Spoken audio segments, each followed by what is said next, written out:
కాటూరు నారాయణ శ్రీహరికోట నుంచి అంతరిక్షంలోకి దూసుకెళ్లిన తెలుగు రాకెట్. భారత అంతరిక్ష పరిశోధనా సంస్థ ఇస్రోలో అంచెలంచెలుగా ఎదిగిన సిన్సియర్ సైంటిస్ట్. ప్రతిష్టాత్మక Satish Dhawan space centre director గా పనిచేసి పద్మశ్రీ అందుకున్న ప్రతిభాశాలి. తాను ఎంత ఎదిగినా, ఎన్ని సాధించినా అదొక సమష్టి కృషికి దక్కిన గౌరవం అంటారు. అంతరిక్ష పరిశోధనల్లో భారత జైత్ర యాత్ర కొనసాగుతుందని కాస్త ఆలస్యమైన చంద్రుని మీద మనము కాలు మోపుతామని నమ్మకంగా చెబుతున్న పద్మశ్రీ కాటూరు నారాయణతో open heart OHRK. Welcome to open heart. నమస్తే నారాయణ గారు. నమస్కారం అండి. ఎలా ఉన్నారు? సో యాక్చువల్గా చెప్పాలంటే మీరు రియల్ లైఫ్లో హీరోలు, సైంటిస్టులు. బయటికి కనపడరు, అడావుడి ఉండదు. రాకెట్లు ఇట్లాంటి లాంచ్ చేసినప్పుడు మాత్రం కనిపిస్తుంటారు ఎక్సైట్మెంట్గా. అది కూడా నెయిల్ బైటింగ్ లాగా అంటారు కదా, టెన్షన్తో. ఆ తర్వాత అజ్ఞాతంలో వెళ్ళిపోతుంటారు.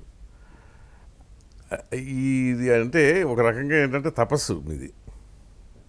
సక్సెస్ అయితే చాలా గర్వంగా ఫీల్ అవుతుంటారు.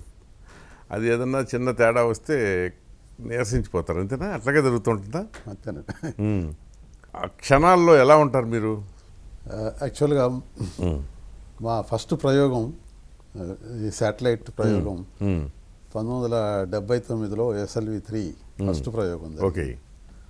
అంతకుముందు అంత పెద్ద రాకెట్ ప్రయోగం జరగలేదు మన ఇండియాలో. సో ఆబ్వియస్లీ అన్ని సిస్టమ్స్ కొత్త. రాకెట్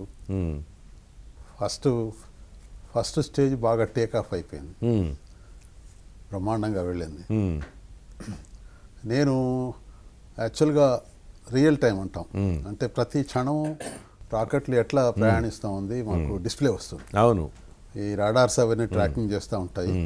ఆ డేటా కంప్యూటర్స్కి వెళ్ళి కంప్యూటర్స్ ప్రాసెస్ చేసి మనకు కావాల్సిన రీతిలో ఆ ఇన్ఫర్మేషన్ అంతా ఒక సెకండ్కు 10 శాంపుల్స్ ప్లాట్ చేస్తాం.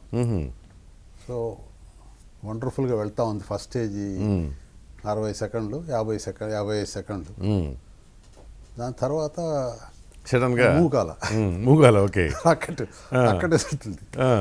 అంటే ఏమైందంటే ఏదో ఫస్ట్ స్టేజ్ తర్వాత సెకండ్ స్టేజ్ ఫ్లైట్, అదే 4 స్టేజ్ రాకెట్ అది. సెకండ్ స్టేజ్ ఫ్లైట్ ఏదో ప్రాబ్లం వచ్చింది. సో టంబ్లింగ్ అయింది అన్నమాట. రాకెట్ టంబ్లింగ్ అవుతుంటే ఇంకా పెద్దగా ఎక్కువ ముందరగా జరగదు. సో ఆ హుషారంతా ఫస్ట్ స్టేజ్ వరకు 50 సెకండ్ల అంత సంతోషం అంతా ఆవిరైపోయింది, నీరు గారిపోతుంది. సో ఆబ్వియస్లీ ఫస్ట్ ఎక్స్పెరిమెంట్ కాబట్టి we didn't expect such a this thing. So అంత డిసప్పాయింట్ డిసప్పాయింట్ అయ్యాము. అంటే 1 year తర్వాత సేమ్ ఎక్స్పెరిమెంట్ మళ్ళా రిపీట్ చేసాం. Okay. It went wonderfully. So satellite ఆర్బిట్లోకి వెళ్ళింది. ఇంకా అందరు మొహాల్లో వెలుగు, సంతోషం, చప్పట్లు. అలాగే ప్రతిసారి నెక్స్ట్ మేజర్ ఈవెంట్ వచ్చి 1986-87 పెద్ద దీనికి ఆగ్మెంటెడ్ వర్షన్ ఆఫ్ SLV అని లాంచ్ చేసాం. అది కూడా ఇలాగే ASLV అంటే 2 బూస్టర్స్ పెద్ద ఉన్నాయి. టేక్ ఆఫ్ అయిపోయింది, వండర్ఫుల్గా వెళ్ళింది. అది ఫస్ట్ స్టేజ్ అయిన తర్వాత మళ్ళీ మొదలు same problem. Okay. Then we repeated next year also same problem. Of course that's a terrible disappointment.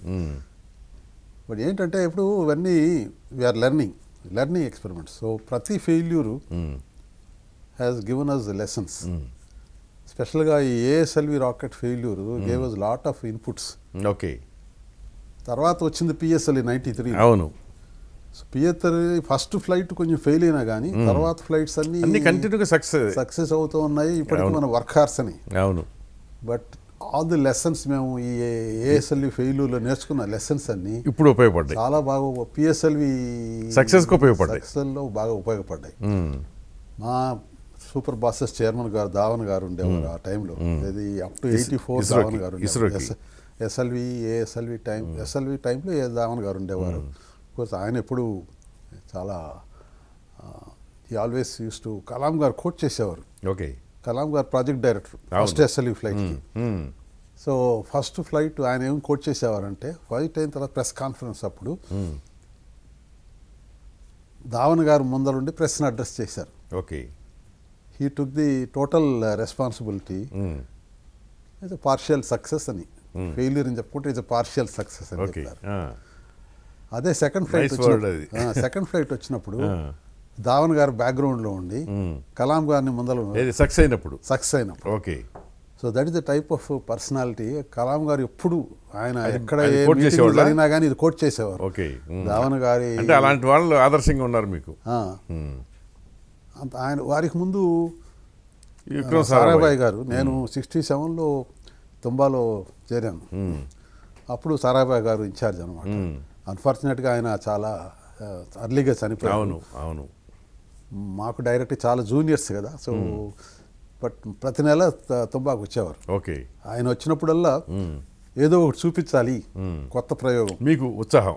ప్రతి టీము కొన్ని టీమ్స్ ఉండేవి. కలాం గారిది ఒక టీం ఉండేది తుంబాలో. మేము వచ్చి రీసెర్చ్ సెంటర్లో ఉండేవాళ్ళం. ఓకే. సో ఎవరికి వాళ్ళే పోటీ. ఒక 6 టీంలు ఉండేవి. ఏరోడైనమిక్స్ అని, ప్రొపల్షన్ అని, స్ట్రక్చర్స్ అని అలా ఉండేది. కలాం గారేమో తుంబా రాకెట్ లాంచింగ్. వాళ్ళు అప్పటి వరకు ఈ అమెరికన్ రాకెట్స్ లాంచ్ చేసేవారు. 67 వరకు మనకు రాకెట్లు ఏమి లేవు. అవును, లేవు. అవును. సో సారాభాయ్ గారు ఎంకరేజ్ చేసేవారు. కాంపిటీషన్ కూడా ప్యారలల్గా అదే వర్క్ చేసినా కానీ ఎంకరేజ్ చేసేవారు. సో అది ఒక చాలా ఉపయోగపడ్డది అనమాట డెవలప్మెంట్. సో ఈ ఫెయిల్యూర్స్ అనేవి మాకు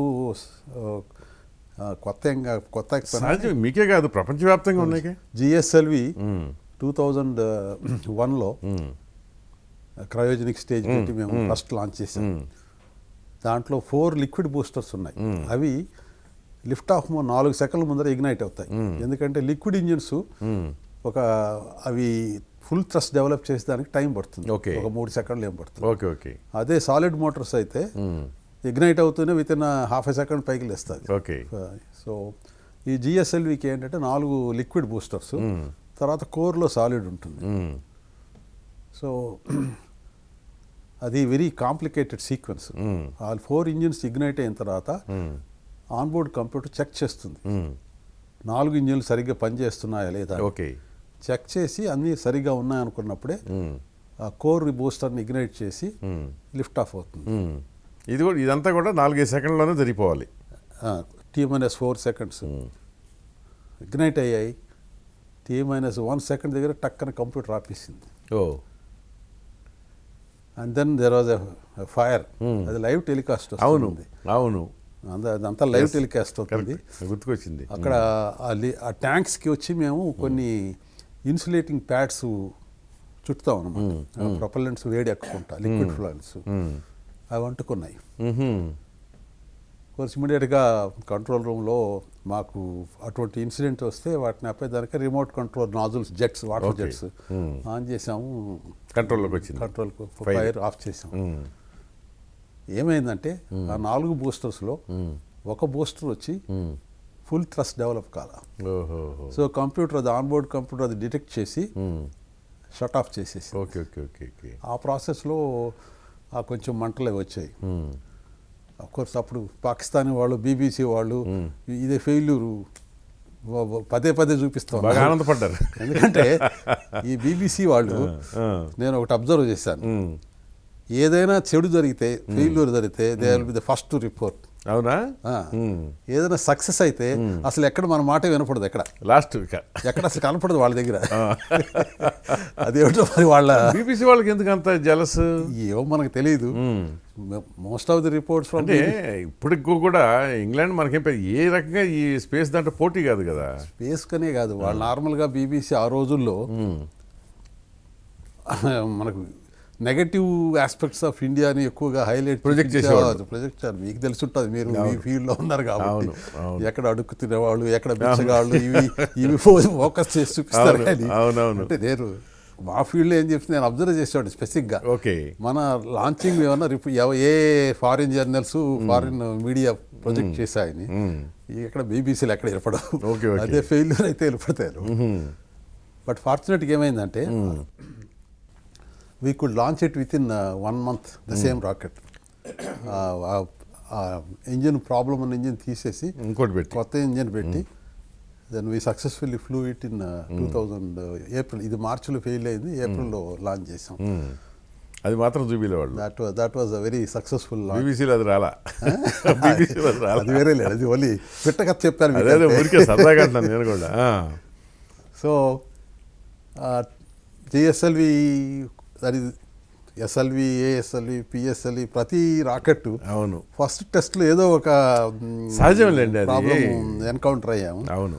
so of course mentally we're prepared for it, but the same time it will be great disappointment అది ఫెయిల్ అయితే. డెఫినెట్గా ఉంటుంది, ఎందుకంటే మీరు దాన్ని ఒక తపస్సులాగా భావించి కఠోరమైన శ్రమ కదా. I think day and night అక్కడే ఉంటారు కదా మీరు. యాక్చువల్గా ఈ లాంచ్ క్యాంపెయిన్ అనేది టిపికల్ ఒక 2 నెలలు జరుగుతాయి. శ్రీహరికోటలో స్పెషల్గా ట్రివాండ్రం నుంచి, ట్రివాండ్రంలో 2 సెంటర్లు ఉన్నాయి. సో వాళ్ళు సెంటర్లు జనాభా వస్తారు. బెంగళూరులో శాటిలైట్ మ్యానుఫ్యాక్చర్ చేసి వస్తారు. ఇట్లా అన్ని సెంటర్స్ నుంచి ఇక్కడ ఆ టీమ్స్ ఇక్కడికి వస్తాయి. And they will be here in large numbers. ఒక 100 మంది 200 మంది అలా ఉంటారు. ఓకే. ఇది ప్రిపరేషన్ టైం టిపికల్గా 2 months పడుతుంది మాకు క్యాంపెయిన్ స్టార్ట్ చేసిన తర్వాత. అందులో ఇనిషియల్ పేజ్లో కొంచెం ఇంకా ఎక్కువ టైం పట్టేది, ఎందుకంటే టైం ప్రకారం ఈ హార్డ్వేర్ ఫ్లో అయ్యేది కాదు. కొంచెం ప్రాబ్లమ్స్ ఉండేది, వాళ్ళు టెస్టింగ్లో డిలే చేసేవారు. సో 2 months, ఒక్కొక్కటి 3 months కూడా పట్టిన టైమ్స్ ఉన్నాయన్నమాట. సో ఇన్ని టీమ్స్ని కోఆర్డినేట్ చేయటం, ఎందుకంటే ఎవరి కన్వీనియన్స్ వాళ్ళు చూసుకుంటారు. ట్రివాండ్రం నుంచి వచ్చేవాళ్ళు అవును, వాళ్ళు మేము మాకు ముందర ప్రయారిటీ కావాలి, మేము పని చేసేసి మేము వెళ్ళిపోవాలి. అవును అవునవును. సో శ్రీహరికోటలో మాకు ఆ రెస్పాన్సిబిలిటీ వీళ్ళందరినీ మేనేజ్ చేయటం. టెక్నికల్ ఆస్పెక్ట్స్ ఒక సైడ్ అయితే, లాజిస్టిక్స్ ఇంకో ప్రాబ్లం. ఎందుకంటే ఇది ఒక రిమోట్ ఐలాండ్. అవును. ఆ రోజుల్లో మాకు అకామిడేషన్ చాలా కొద్దిగా ఉండేది. ఓకే. ఈవెన్ సీనియర్ డైరెక్టర్స్ని డబుల్ రూమ్స్ ఇచ్చి మీరు అడ్జస్ట్ చేసుకునేవాళ్ళం. They use to very nice. Directors of సెంటర్లో ఆ రోజులు పెద్దవాళ్ళు కూడా మా పరిస్థితి అర్థం చేసుకొని they won't mind sharing a room. Transport, ఎందుకంటే అందరూ ఇంకా మెడ్రాస్ వచ్చి మాకు ఎంట్రీ పోర్ట్, ఫ్లైట్లు అంతా వచ్చి మెడ్రాస్ నుంచి ఒక 2 hour drive. So technical aspects ఒక ఇష్యూ అయితే, logistics is to be another issue. పెద్ద తలనొప్పి. సరిగ్గా ఫుడ్ నుంచి వచ్చేవాళ్ళు మాకేమిటి చెంపారి లేదు, రెడ్ రైస్. అవును. మీరేమిటి ఇక్కడ ఈ సాంబార్ పెడుతున్నావు. Food problems. వాళ్ళ అలవాట్లు వేరు, మన అలవాట్లు వేరు. జిఎస్ఎల్వి టీమ్ ఇనిషియల్గా మాకు upper cryogenic stage Russian supply చేశారు, మీకు తెలుసుంటుంది. అవును, రష్యా క్రయోజనిక్ అదే కదా. వాళ్ళు ఒక 50-60 మంది కూడా ఉండేవారు. ఒక స్టేజ్లో there use to B 80 people. Okay. వాళ్ళకి ఒకరు చేసే పనికి 10 మంది వచ్చేవారు వాళ్ళు. ఆ రోజుల్లో Russia was in a bad shape. అవును. వాళ్ళకి మేము డైలీ అలవన్స్ అవన్నీ ఉండేటివి. సో కంఫర్ట్ మంచి ఫుడ్ అవన్నీ అరేంజ్ చేసేవాడు. సో వాళ్ళకని ఒక పెద్ద హాస్టల్ ఒకటి కట్టించాం శ్రీహరికోటలో. వాళ్ళకని మళ్ళీ మెడ్రాస్లో మన సవేరా హోటల్ వాళ్ళు ఉన్నారు కదా, వాళ్ళ కిచెన్ ఏర్పాటు చేశారు. వాళ్ళకి కావాల్సిన ఫుడ్ అన్నీ వాళ్ళకి అక్కడ ఏర్పాటు చేశారు. వాళ్ళకి ఏం కావాలంటే ఫుడ్. సో ఇది ఒక 2 నెలలు 3 నెలలు ఈ రాకెట్ లాగా చేసేవాళ్ళు. It use to B hectic day and night activities. ఎందుకంటే ఒక టీము 10 గంటలు పని చేసిన తర్వాత నెక్స్ట్ టీం టేక్ ఓవర్ చేస్తుంది. సో వర్క్ వచ్చి కంటిన్యూస్గా జరగాలిగా.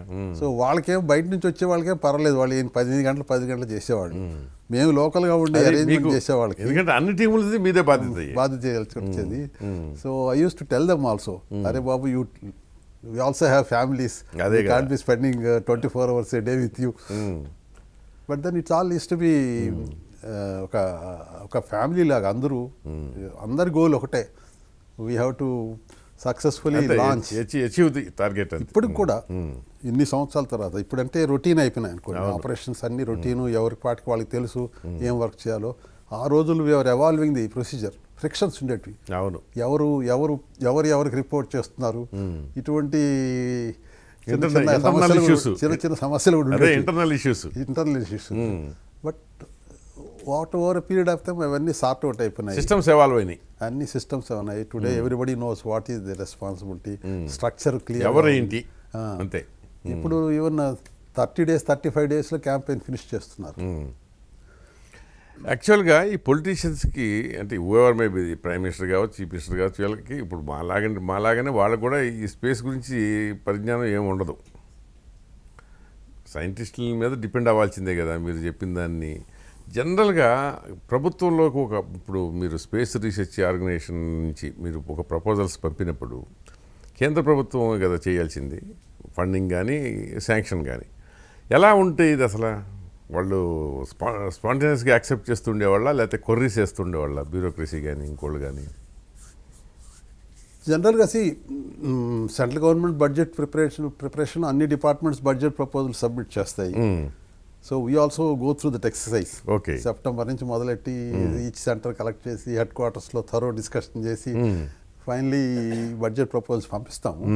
General I think whichever is the government in అదే పార్టీల గురించి సెంట్రల్ ఉన్నప్పుడు I think they are mostly supportive of our programs even ఎప్పటికి కూడా. But then keeping their own budget constraints. ఒక్కో టైంలో there use to be quite a bit of constraint overall budget funding constraint. They use to impose some restrictions. But otherwise I don't think any of our programs were seriously affected because of fund restrictions. Mostly programs delay అయితే they are more of technical issues, ఆ problem solving వాటి వల్లే కానీ government funding లేకుండా delay అయ్యేటం లేదు. But some programmes for example ఇప్పుడు ఈ గగనయాన్ ప్రోగ్రామ్ అని ఉంది కదా, this was contemplated even 10 years before. Okay, అప్పుడు మాధవ్ నాయర్ గారు చైర్మన్గా ఉన్నప్పుడే ఈ గగనయాన్ ప్రపోజల్ సబ్మిట్ చేశారు. But government at that time felt considering the budget అప్పుడు ఆల్మోస్ట్ 10,000 crores స్పెండ్ చేయాలి. But somehow they felt that it's not a priority item. Okay, but ఇప్పుడు NDA ప్రభుత్వం మోడీ గారు వచ్చిన తర్వాత 4 years క్రితం దాన్ని అప్రూవ్ చేశారు. సో కొన్ని ప్రోగ్రామ్స్ ప్రయారిటీస్ గవర్నమెంట్ డిసైడ్ చేసుకొని okay it's not that priority అన్నప్పుడు అది కొంచెం షిఫ్ట్ పట్టుకెళ్ళిపోతూ ఉంటుంది. బట్ ఒకసారి ప్రోగ్రామ్ అప్రూవ్డ్ అయిన తర్వాత నార్మల్గా మాకు ఈ స్పేస్ ప్రోగ్రామ్స్ అన్నీ ఒకటి అడ్వాంటేజ్ ధావన్ గారి టైం నుంచి ఏంటంటే we used to prefer a profile for next 10 years or 20 years. Okay, ఎందుకంటే ఒక ప్రాజెక్టు ఒక రాకెట్ డెవలప్ చేయాలంటే టిపికల్గా 10 సంవత్సరాలు పడుతుంది సైకిల్. మన దేశంలోనే కాదు, ఏ దేశంలో వెళ్ళినా కానీ ఒక కొత్త రాకెట్ డెవలప్ చేయాలంటే it is typically 10 years cycle. కాబట్టి మన ఫోర్కాస్ట్ ప్రోగ్రామ్స్ ఫ్యూచరు ఏమేమి రాకెట్లు ఎప్పుడు డెవలప్ చేయాలి, ఆర్ ఏమేమి స్పేస్ క్రాఫ్ట్ ఎప్పుడు డెవలప్ చేయాలి, ఇవన్నీ you have to have a long term profile. Okay, అది ధావన్ గారు చైర్మన్గా ఉన్నప్పుడే we used to follow that principle. So government కూడా దాని ప్రకారమే okay this is our 10 year profile. So ఈ 5 year ప్లాన్లో ఈ ప్రాజెక్టులు ఉన్నాయి, ప్రతి ఇయర్ ఇంత బడ్జెట్ కావాలి. So use to general projections ఇచ్చేసేవాళ్ళు 20 years సరిపడా. సో ఒకసారి ప్రాజెక్ట్ అప్రూవ్ అయితే ఇప్పుడు ఒక జిఎస్ఎల్ఈ ప్రాజెక్ట్కు 2,000 crores అప్రూవ్ అయితే it is a question of only ఈ ఇయర్ ఎంత నెక్స్ట్ ఇయర్ ఎంత అనే కానీ we never use to face difficulty. Okay, పర్వాలేదు. I think government wise there is no అదే ఇబ్బందులు. మినిస్టర్స్ కూడా మీకు చెప్తున్నాను there use to be very attentive. మేము సర్వీస్లో ఉండగా ప్రతి సక్సెస్ఫుల్ లాంచ్ తర్వాత ఒక డెలిగేషన్ వెళ్ళేవాళ్ళు ఢిల్లీ. ఓకే, ప్రైమ్ మినిస్టర్ వెళ్ళడానికి పివి నరసింహరావు గారు, వాజ్పేయి గారు, గుజరాల్ గారు, వీళ్ళందరినీ వాళ్ళు they use to give us an appointment. ఒక గంట సేపు కూర్చొని అన్నీ వినేవారు. తర్వాత స్పేస్ క్రాఫ్ట్ ద్వారా పిక్చర్స్ అవన్నీ అప్పుడు earth remote sensing satellites launch చేసేవాళ్ళు. సో ఇమేజరీస్ వచ్చేటివి, అవును, ఆ ఇమేజరీస్ అన్ని ప్రజెంట్ చేసేవారు. They use to listen to us attentively, appreciate us, have photo sessions ఉండేటివి. So I also have some photo sessions with Vajpayee garu, Narasimharao గారితో అన్ని ఫోటో సెషన్స్ ఉన్నాయి ఢిల్లీలో వాళ్ళ నివాసంలో తీసుకున్నట్టు. There all memories for us. అవును, అంతే కదా, మీకు అదే కదా సక్సెస్ అయినప్పుడే కదా ఇట్లాంటివన్నీ వస్తాయి. సో ఇప్పుడు బహుశా రొటీన్గా జరుగుతున్నాయి కాబట్టి it may not be there. ఎంత రొటీన్గా జరిగినా మీకంటే అది రొటీన్, దేశానికి అది ప్రతిదీ ఒక గర్వంగానే అనిపిస్తుంది. అంటే ప్రైమ్ మినిస్టర్ ఆఫీస్గా వెళ్ళి ప్రతిసారి ప్రజెంట్ చేయడం బహుశా ప్రాక్టీస్ ఇప్పుడు అంత ఫ్రీక్వెంట్గా ఉండదు, అంతకుముందు జరిగేది. అది కొత్తగా ఎందుకంటే అప్పుడు లాంచింగ్స్ కూడా 1-2 ఉండేది. ఇప్పుడు ఒకటి ఉండేది కదా, 2 ఏళ్ళకి ఒకటి అట్లా ఉండేది. దానికోసం ఎదురు చూస్తా కూర్చుని అందుకే ఏదైనా ఫెయిల్ అయినా కానీ అంత నీరసం కూడా అంతే వచ్చేది. అది కొద్దిసేపు అయినా సరే.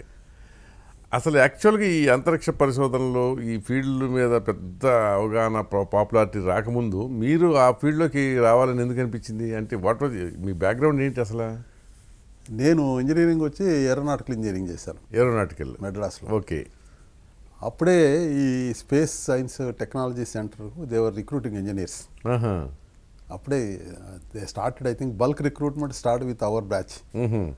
అంతకుముందు 65లో సారాభాయ్ గారు అమెరికాకు వెళ్ళి కొంచెం టాప్ పిహెచ్డీస్ని తీసుకొచ్చారు, ఒక 12 మందిని.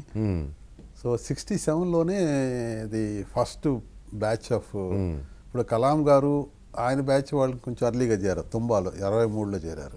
మీకంటే ముందు? మాకంటే 63లో చేరారు. ఈ space science and technology centre డెవలప్మెంట్కు వేరే we do our own research.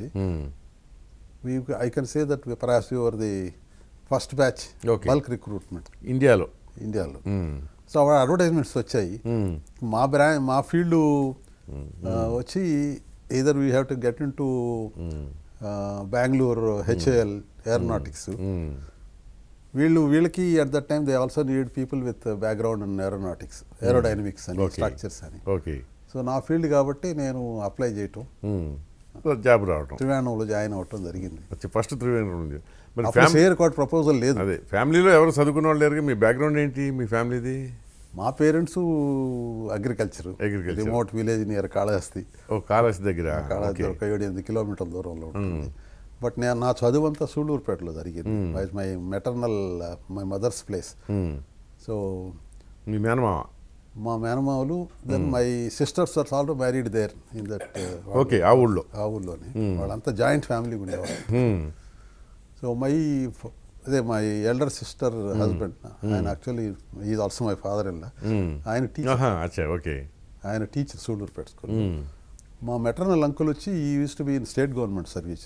I think he was registrar of cooperative societies. ఆయన రిటైర్ అయ్యారు. సో అదే వాళ్ళ background. Otherwise are all agriculture families. ఆ రోజుల్లో పెద్దగా అదే కదా చదువు. అవును. నేను బిఎస్సి తిరుపతిలో చదివాను. I never had an idea that I will do engineering. అదే ఇంజనీరింగ్, అది కూడా మళ్ళీ స్పేస్లోకి వెళ్ళిపోతారు తర్వాత. బట్ తిరుపతిలో I used to have one of my classmates. నేను I used to get good rank, first ర్యాంక్లో ఉండేవాడిని. అతను సజెస్ట్ చేశాడు, నారాయణ దేర్ ఈజ్ బెంగళూరులో ఇంజనీరింగ్ కాలేజ్ ఉంది, మెడ్రాస్లో 3-year course after degree. Aeronautics అనే కాదు, ఇంజనీరింగ్ కోర్సులు ఉన్నాయి, 3-year కోర్స్ ఆఫ్టర్ బిఎస్సీ ఉన్నాయి. Why don't you apply for it? అంతవరకు నాకు తెలియని కూడా తెలియదు అటువంటి కాలేజీలు ఉన్నాయి. అప్లై చేశాను. బెంగళూరులో Indian institute of science Bengaluru, one of the very మంచి ఇన్స్టిట్యూట్స్. తర్వాత చెన్నైలో Madras institute of technology, Kalam గారు మా అల్యూమిని, ఆయన నాకు సీనియర్. సో చెన్నై దగ్గర కాబట్టి ఊరికి ఇక్కడ చేరిపోయాను. ఆ ఇంజనీరింగ్ కాలేజీలో మామూలు ఇంజనీరింగ్ కాలేజ్లో సివిల్, ఎలక్ట్రికల్, మెకానికల్ ఉండేటివి. కానీ ఇక్కడ కాలేజీలో స్పెషలైజ్డ్ బ్రాంచెస్ ఉండేటివి. Automobile engineering, electronics and communication, aeronautics, instrumentation. These are all 4 అప్పట్లో ఏ బేసిక్ ఎక్కువ ఉండే. ఈ స్పెషలైజ్డ్ బ్రాంచెస్ ఈ కొద్ది ఇన్స్టిట్యూట్స్లో ఉండేవి. యాక్చువల్గా ఏరోనాటికల్ ఇంజనీరింగ్ వచ్చి very few colleges are offering. అవును. సో ఏరోనాటిక్స్ అంటే ఏదో కొంచెం ఫ్యాన్సీగా అనిపిస్తుంది, సౌండింగ్లోనే తేడా ఉందని. సో మీరు అన్నట్టు ఏరోనాటిక్స్ నుంచి స్పేస్, దట్ ఆల్సో సౌండెడ్. అవును. Actually I was planning to do PhD in institute of Indian institute of technology. Okay. చెన్నైలో. తర్వాత అక్కడ త్రివేణంలో జాయిన్ అయిన తర్వాత ఇక్కడ సీట్ వచ్చింది అసోసియేట్ లెక్చరర్గా. I had half a mind to resign and come and join in Indian Institute of Science, Madras, and then pursue academic career. But మా boss why Janardhan Rao గారని, ఆయన విజయవాడ కోలవన్ అయింది. He was a PhD from USA. Okay. ఆయన MIT student. Kalam గారి కంటే 3 సంవత్సరాలు senior ఆయన. Okay. He was my boss. ఆయన ఈ what ever you want do, I will arrange here, you stay here అని చెప్పి ఆయన నన్ను పర్సుయేట్ చేశారు త్రివేణంలో ఉంటాం. సో వారి మాట కాదనిలేక అలాగే కంటిన్యూ అయిపోయాం. 2 years తర్వాత సారాభాయ్ గారు సేరుకోట ఒక లాంచింగ్ స్టేషన్ కావాలి, ఆయన ఎప్పుడు ఆయన డికేడ్స్ అహెడ్లో ఉండేవారు. విజన్ 69లో we are talking about small rockets. ఒక 20 కిలోలు 30 కిలోలు బరువు ఉండే చిన్న రాకెట్లు we are developing. He was already thinking of launching a satellite. So satellite launching చేయాలి, శాటిలైట్ లాంచింగ్ మనకి ఈస్ట్ కోస్ట్లో స్టేషన్ కావాలి చెప్పి ఈస్ట్ కోస్ట్లో సర్వే చేసి ఈ సెలెక్టెడ్ 60 శ్రీహరికోట. ఓకే. సో 1970లో వర్క్ 69లోనే స్టార్ట్ అయింది work. It happen to be next my native place, Sullurpeta. పక్కనే కదా అది. పక్కనే కదా. సో అప్పుడు they were forming a team. So Vijayarao garu ఆ ప్రాజెక్ట్ ఆఫీసర్ ఇన్ఛార్జ్ చేశారు. He was my boss. Then I told him I also want to join the team. Okay, నన్ను కూడా తీసుకెళ్ళండి. That's how I came to Sriharikota. 72లో మూవ్ అయ్యాను. ఇక అప్పటి నుంచి అక్కడే ఉంది. 72 నుంచి 2005 వరకు నేను రిటైర్ అయ్యే వరకు 2005 వరకు అక్కడే ఉన్నాను. సో ఇప్పుడు మీరు చూస్తున్న టీవీలో ఆ లాంచ్ ప్యాడ్స్, ఆ కంట్రోల్ సెంటర్స్, వాటిలో నా హస్తం ఉంది. సో మీ అంతరిక్ష ప్రయాణం లాంటిది అట్లా మొదలైందనమాట. ఫెసిలిటీస్ అన్నీ మేమే. ఇప్పుడు ఈ కొత్త ఆ ఇన్ఫ్రాస్ట్రక్చర్ శ్రీహరికోటలో ఇప్పుడు మీరు చూసే ఇన్ఫ్రాస్ట్రక్చర్ అంతా లాంచింగ్ అంటే ఆల్మోస్ట్ మీరు అంటే విక్రమ్ సారాభాయ్, సతీష్ ధావన్ అండ్ కలాం గారు యాక్చువల్గా మాకు he was not our boss. కాదా? కలాం గారు he was only a project director for SLV3. Okay. తర్వాత ఆయన 81లోనో 82లోనో he went out of ISRO. Okay. ISRO నుంచి బయటకెళ్ళి డిఫెన్స్ రీసెర్చ్లో జాయిన్ అయ్యారు. అవునవును. సో తర్వాత ఆయన ఊరికనే విజిట్కి వచ్చేవాడు కానీ he was not a boss. he was not with us. Okay. he was మాలో ఉన్నప్పుడు ఆయన he was a project director for SLV3 rocket. But ఏదన్నా కానీ ఒక వర్సైజ్ పర్సనాలిటీస్ వాళ్ళతో కలిసి కూడా మీరు చాలా కాలం పనిచేశారు కదా, ఒక 10-15 ఏళ్ళు. అంటే SLV3కి శ్రీహరికోటలో లాంచింగ్ స్టేషన్కు rocket development, launching facilities they have to go hand in hand. కాబట్టి ఇంటరాక్షన్ బాగుండేది. వాళ్ళు ఆయన టీం వచ్చేవారు, మేము అక్కడికి వెళ్ళేవాళ్ళం. So that was but I was not reporting to him directly. So he was the project director of rockets, SLV3 rockets. ఎవరు? కలాం గారా? కలాం. సో ఆ ప్రోగ్రాము అయిపోయిన తర్వాత అది 4 ఫ్లైట్స్ చేశాము. తర్వాత ఆయన ఈ వెంట్ టు DRDO, డిఫెన్స్లోకి ఆయన ఇక్కడ హైదరాబాద్ DRDL డైరెక్టర్గా ఆయనకి ఆఫర్ వస్తే ఆయన ఇస్రో వదిలేసి అక్కడికి వెళ్ళిపోయారు. అక్కడక్కడ అంచెలంచెలుగా ఆయన గ్రోత్ వాజ్ ఫినామినల్. కలాం గారు ఇస్రోలో ఉండుంటే అంత పేరు వచ్చేది కాదు. బాగా అయితే ఇస్రో డైరెక్టర్ అయ్యాడేమో. ఇస్రో చైర్మన్ కూడా డౌట్ఫుల్. ఎందుకంటే ధావన్ గారి తర్వాత ప్రొఫెసర్ UR రావు చైర్మన్ అయ్యారు. అవును. సో UR రావు గారి తర్వాత ఆయన శిష్యుడు కస్తూరి రంగన్ చైర్మన్ అయ్యారు. సో డాక్టర్ కలాం ఉంటే got an opportunity to become chairman of ISRO. ఇక్కడ సందర్భం వచ్చింది కనుక చెప్తా, ఇక్కడ కొంత పాలిటిక్స్ ఉంటాయి అంటారు సైంటిస్టులు, నిజమేనా అసలు? అంటే అన్ని ఫీల్డ్లో ఉన్నట్టే ఇప్పుడు ఇస్రో కానీ మన షార్ కానీ శ్రీహరికోటది, ఇక్కడ ఏంటంటే మలయాళీస్ డామినేషన్ ఎక్కువ ఉంటుంది. నెక్స్ట్ తమిళియన్స్, తర్వాత కన్నడగాస్, ఆ తర్వాత తెలుగు వాళ్ళు. ఈ ప్రాసెస్లో ఇప్పుడు మీరు ప్రసాద్ గారు మీరు అవ్వాల్సింది యాక్చువల్గా ఇస్రో చైర్మన్ అక్కడ ఆ రేస్లో. నేను చైర్మన్కి రైసింగ్లో నేను. Prasad was perhaps eligible. He was hoping to become అంటే ఎలిజిబులే కదా ఆయన. అంటే ఆ రోజుల్లో సీనియర్ డైరెక్టర్గా ఉన్నది కిరణ్ కుమార్ ఒక ఆయన ఉన్నారు. అవును. ఆయన తర్వాత కిరణ్ కుమార్కు తర్వాత Prasad. But he was aspiring. No doubt about it. I think he was seriously hoping that he will become it. But unfortunately he didn't get it. But I don't think there is ఈ selection అనేది politics. ఇప్పుడు కిరణ్ కుమార్కు కూడా ఆయన political person కదా. I know he was I think ఆయన contacts I don't think he had any political except that ఆయన అహ్మదాబాద్ డైరెక్టర్గా ఉన్నప్పుడు హీ పర్హాప్స్ న్యూ మోడీ గారితో పరిచయం ఉండేదేమో, అంతగా తప్పితే. అంతేగా మరి అది అదే హెల్ప్ చేసిందని అంటారు. మరి తెలియదు, ఉండొచ్చు, అదే తెలియదు. But Kiran Kumar was there in Ahmedabad right from beginning. So రాజకీయాలుగా మనం ఇప్పుడు ట్రివాండ్రోలో సెంటర్ ట్రివాండ్రోలో ఉంది కాబట్టి obviously there will be number of local people. Main మా లాంచింగ్ యాక్టివిటీస్ మెయిన్గా ఫోకస్ వచ్చి Trivandrum. So obviously it is true. శ్రీహరికోటలో మా టైంలో చాలామంది తెలుగు వాళ్ళు ఇంజనీర్స్గా ఉన్నారు. But then we also had Tamilians and these things. So at least as long as I was there we never had such a feeling that వీడి తమిళియను, వీడి తెలుగు వాడు, వాడిని పైకి రావాలి, వీడి కింద దించాలి. We only look that how is his performance, ఎవరు కేబుల్. సో అంత రాజకీయాలకంటూ పెద్దగా I really don't see a significant play in at least in our department. పోనీలేండి, అదన్నా అట్లా ఉంటే బాగుండు. It should be. అదే కాకుండా even political interference also use to be practically nil. మేము బ్యూరోక్రాట్స్ ఇంటర్ఫీరెన్స్ కానీ పొలిటికల్ ఇంటర్ఫీరెన్స్ అంటే ఇంటర్ఫీర్ అవ్వాలంటే వాడికి ఏదో కొద్దిగా గొప్ప తెలియాలిగా, వీళ్ళకి ఏం తెలిసి అసలు. లేదు అట్లా కాదు. ఇప్పుడు వీఆర్ గవర్నమెంట్ డిపార్ట్మెంట్.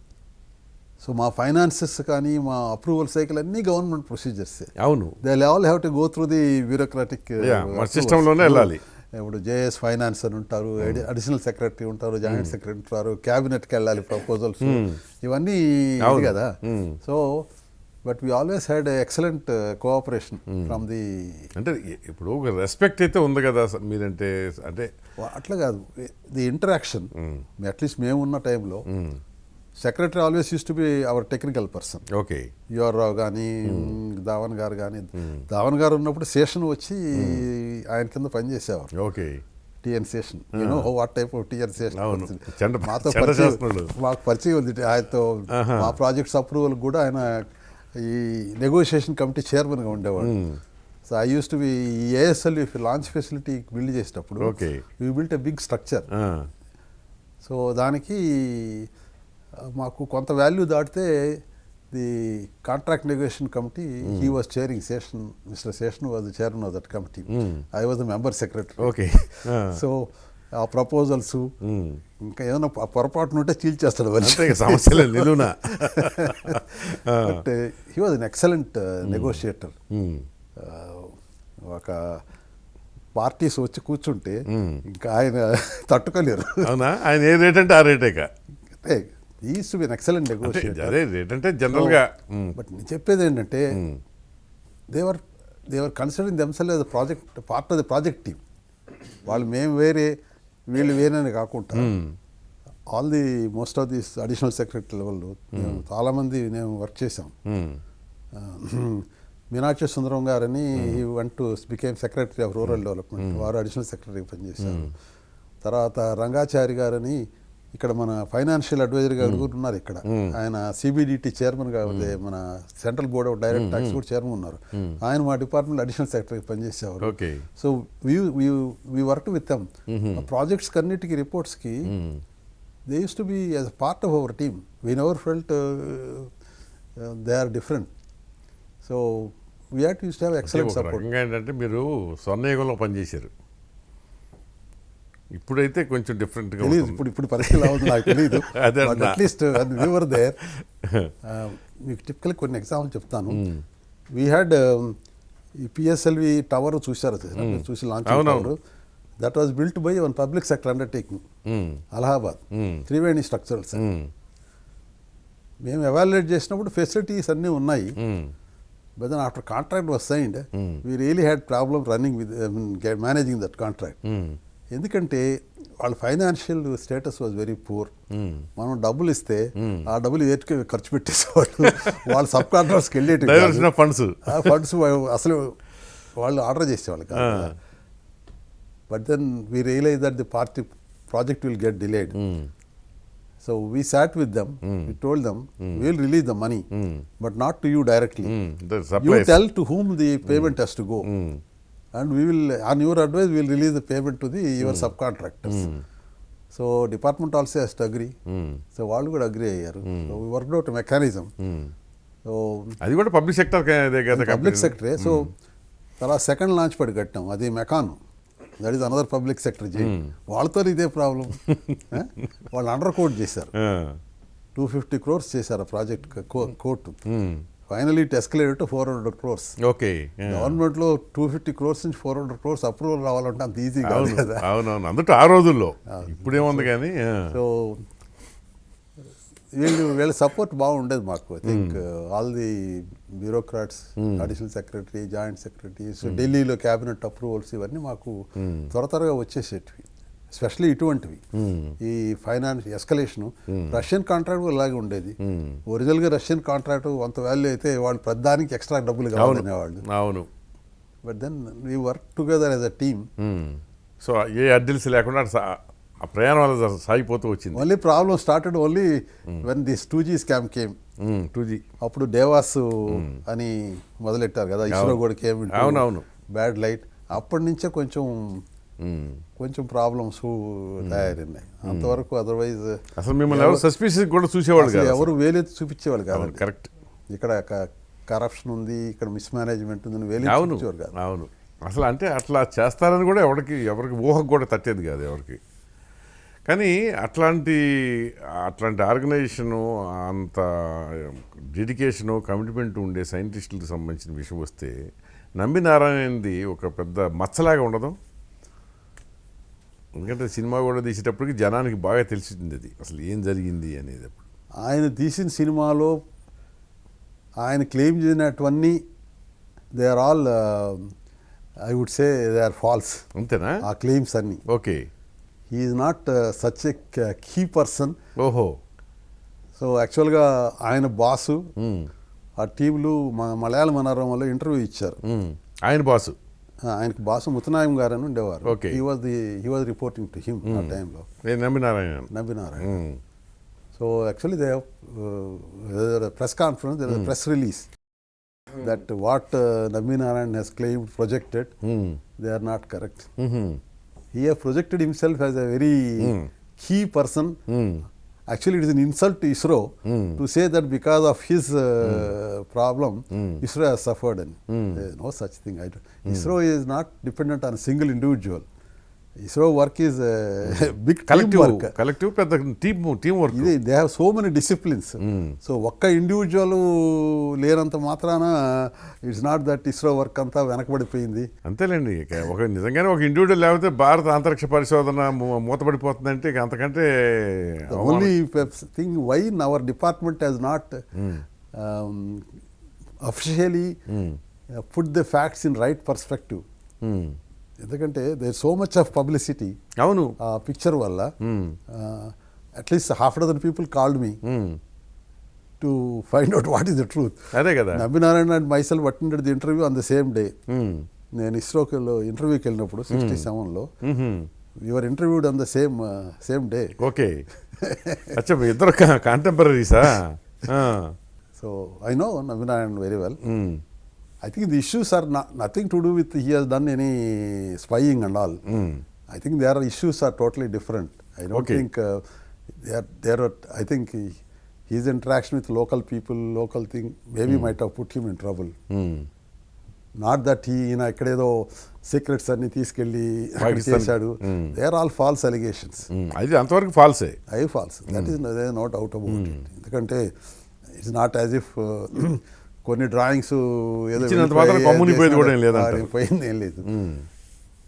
బట్ ఆయన చేసిన క్లెయిమ్స్, ఆయన he was responsible for that project, ఈ ప్రాజెక్ట్, ఇవన్నీ హైపర్. సినిమా అనేటప్పటికేమో సినిమాలో కొంచెం గ్లోరిఫై చేస్తారు. అంటే కాదు, యాక్చువల్గా lot of people after seeing that film, నేను చూడలేదు ఫిల్మ్, నేను చూసా. నిజమే మీరు అన్నట్టు దాని ఇంపాక్ట్ చాలా మంది మీద ఉంది. అంటే ఆయన ఏదో నిజంగా చాలా గొప్ప సైంటిస్టు, ఆయన అలా చేయటం చాలా దారుణము, ఇలాంటి అభిప్రాయానికి ఎవరైనా వస్తారా సినిమా చూస్తే? మీరు అన్నట్టు మీ డిపార్ట్మెంట్ కూడా దాన్ని ఏది డినై చేయలేదు, ఏమీ చేయలేదు. అల్టిమేట్గా కోర్టులోనేమో ఈ proved innocent. Is innocent as far as that charge is concerned, obviously innocent, and obviously his career is suffered. ఆ కోర్ట్ కేసు వల్ల క్యారియర్ సఫర్డ్ అయ్యేది. Maybe you could have become a centre director like me or like anybody else.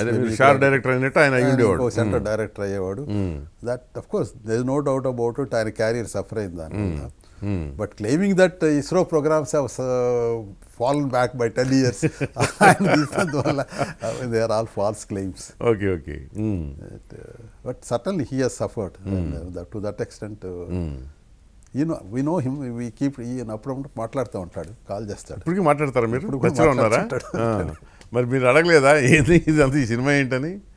ఇట్లా నన్ను అడిగారు. ఇవి కొంచెం embarrassing కదా. అంతేలేండి, correct. Already he has suffered ఇగ్నామినీ.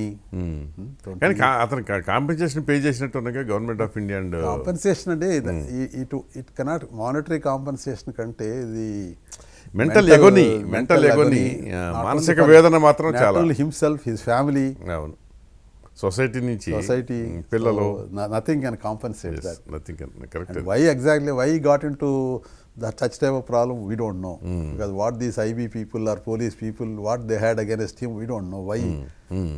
Because he was a local man, so maybe he had some activities which perhaps they might have got prejudice, we don't know. Okay. Local పోలీసేగా అసలు main అది. IB కూడా involve అయింది అన్నారు కదా తర్వాత సబ్సిక్వెంట్గా.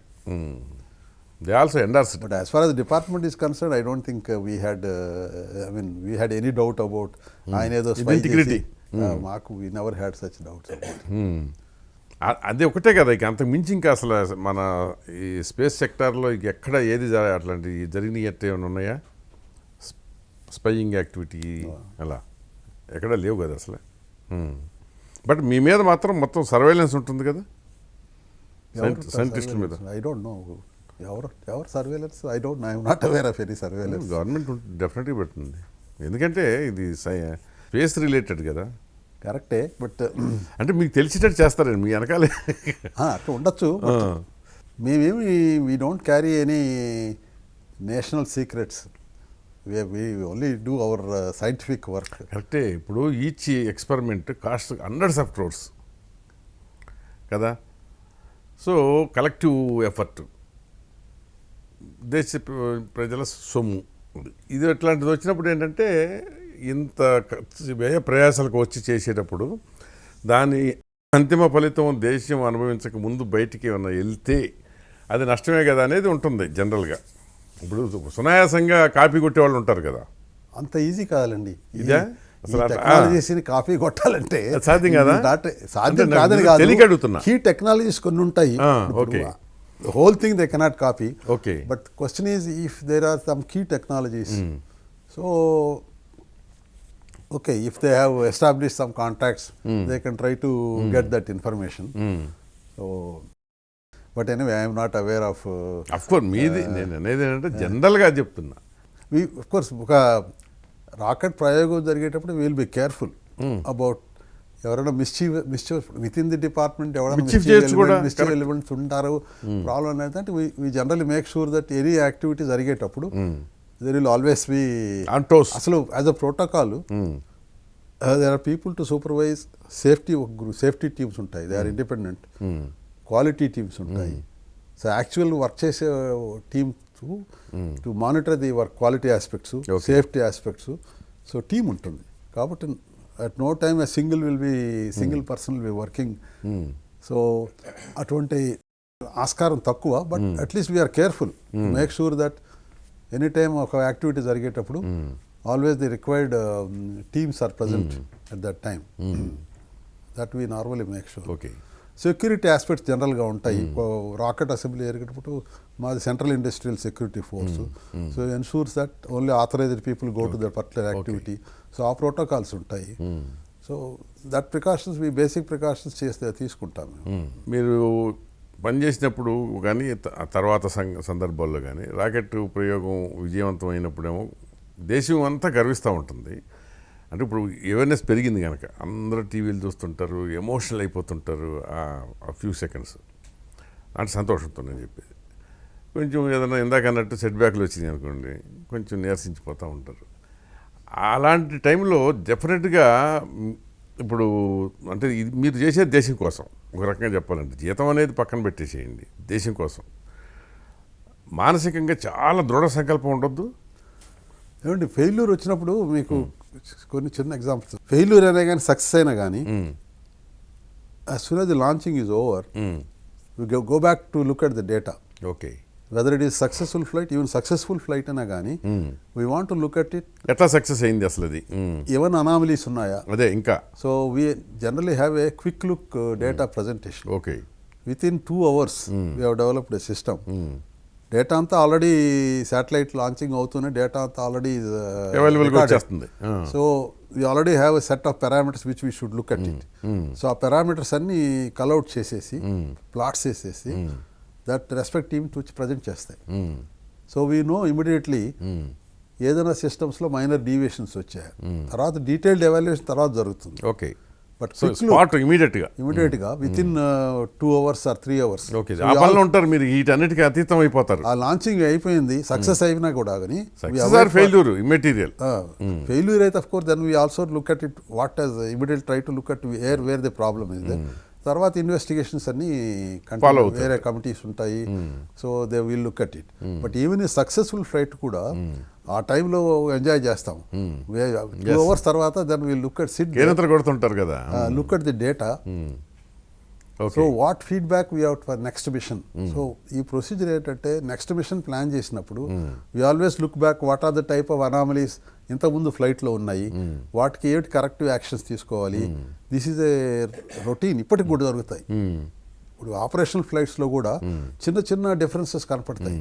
Everything is minutely looked at. Okay, ఎందుకు వచ్చింది, ఇదేమన్నా కన్సర్నా, దీనికి ఏమైనా కరెక్టివ్ యాక్షన్ తీసుకోవాలా, ఇవన్నీ డిస్కస్ చేస్తారు. Specially we have a very robust review mechanism, ఒక 3-tier రివ్యూ మెకానిజం అని. Okay, so individual systems expert committees ఉంటాయి. Then the whole launch vehicle అనేది ఒక దానిపైన ఒక కమిటీ ఉంటుంది. ఓకే, దానిపైన వచ్చి మిషన్ రెడీనెస్ రివ్యూ అని ఇంకొక కమిటీ ఉంటుంది. ఈ before launch is cleared it goes through all these 3 levels of reviews. So నేను రిటైర్ అయిన తర్వాత కూడా ఈ మధ్య కోవిడ్ వరకు కూడా I was member of that review committee అనుకుంటా కదా, mission readiness review team. I was member of that team. అవును, ఇప్పుడు మీరు అడ్వైజర్గా ఉన్నారా? మీరు ఇప్పటికీ దేనికి అడ్వైజర్గా ఉన్నాము. But part of that mission readiness review team till recently. ఇప్పుడు కొత్త కమిటీస్ వేశారు. బట్ ఈవెన్ టుడే ప్రతి మిషన్ ముందల బ్రీఫింగ్ డన్, ఆన్లైన్ జరుగుతాయి అన్ని. చైర్మన్ సెండ్స్ ఇన్విటేషన్, పలానా రోజు పలానా ఈ టైంలో ప్లీజ్ కైండ్లీ పార్టిసిపేట్ అని ఒక 3 hours 4 hours ప్రజెంటేషన్. మన Chandrayaan mission, so we had 2 times presentation. Okay, తర్వాత నెక్స్ట్ మంత్ ఏదో వేరే మిషన్ ఉంది, సో దానికి presentation. So even now department invites us to. Okay, మీరు ఇన్వాల్వ్ అవుతూనే ఉన్నారుగా, యాక్టివ్గానే ఉన్నారుగా. సో రివ్యూస్ జరుగుతుంటాయి. ఈ రొబస్ట్ రివ్యూ మెకానిజం వల్ల ఇప్పుడు మా టైంలో ఏమేమి ప్రాబ్లమ్స్ వచ్చాయి అవి స్పెసిఫిక్గా వీ లుక్ అట్ ఇట్. ఏమిటి బాబు ఇది ఈ ఏరియా నువ్వు చేసావా అని. ఓకే, సో కొత్త ప్రాజెక్ట్ డైరెక్టర్స్ కూడా they look for a feedback from the old timers. ఎందుకంటే we are the people who face the problems. అదే ఇప్పుడు చంద్రయాన్ లాంచ్ వరకు సక్సెస్ అయింది. ఇంకా 45 days అంటే ఇప్పుడు ఎంత, ఇంకా 8 days అయిందా? మొత్తానికి ఇంకో నెల పైన ఉంది చంద్రమండలం చేరటానికి, అంతే కదా? సో అది అప్పుడు దాకా మనం స్టెప్ బై స్టెప్ పోతున్నారు. ఇది as of now it is going in right direction. అంటే ఇది ఇంకా ఎర్త్ ఆర్బిట్లోనే ఉంది. సో ఎర్త్ ఆర్బిట్ నుంచి మూన్ ఆర్బిట్కి ఐ థింక్ ఈ మంత్ ఎండ్కు ప్లాన్ చేస్తున్నారు. తర్వాత మూన్ ఆర్బిట్లో ఎంటర్ అయిన తర్వాత again it will be there for another 10-15 days. ఎందుకంటే ఆర్బిట్ స్లోగా తగ్గించుకుంటూ వస్తారు.